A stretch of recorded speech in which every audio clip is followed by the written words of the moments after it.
కృష్ణా జిల్లా గన్నవరంలో Kadapa TDP incharge Reddappa గారి మాధవి హల్చల్ చేసింది.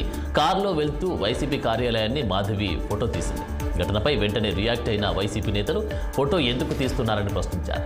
దీంతో వైసీపీ కార్యకర్తలను మాధవి దూషించింది. మాధవి తీరుతో పోలీసులకు ఫిర్యాదు చేశారు. కారు రోడ్డు మీదే ఆపేసి టీడీపీ కార్యకర్తలను మాధవి పిలిపించారు. భారీగా చేరుకున్న టీడీపీ కార్యకర్తలు పోలీసులతో వాగ్వాదానికి దిగారు.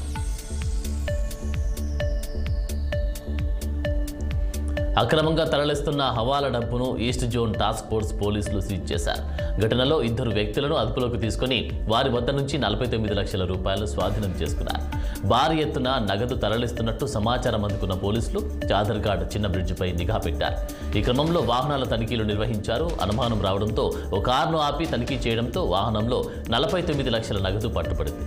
నగదుకు సంబంధించిన ఆధారాలు, బిల్లు లేకపోవడంతో రవి ప్రకాష్ శర్మ, బొజ్జ సంజీవరావులను అదుపులోకి తీసుకుని వాహనం నగదును సీజ్ చేశారు. సీజ్ చేసిన నగదును ఐటీ శాఖకు అప్పగిస్తామని, ఐటీ నిబంధనల ప్రకారం చర్యలు ఉంటాయని పోలీసులు తెలిపారు.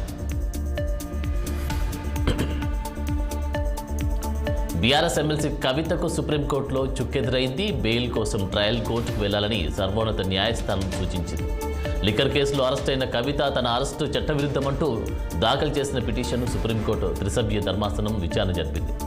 ఈడీ వ్యవహరించిన తీరు, ప్రస్తుతం జరుగుతున్న పరిణామాలు తమను తీవ్ర నిరాశకు గురిచేస్తున్నాయని కవిత తరపు న్యాయవాది కపిల్ సిబల్ కోర్టు దృష్టికి తీసుకెళ్లారు.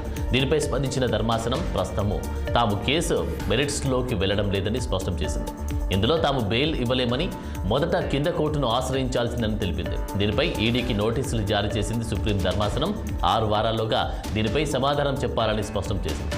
2 వారాల్లో రీజాయింటర్ దాఖలు చేయాలని దర్యాప్తు సంస్థను ఆదేశించింది. అలాగే త్వరితగతిన కేసు విచారణ చేపట్టాలని ట్రయల్ కోర్టుకు సూచించింది.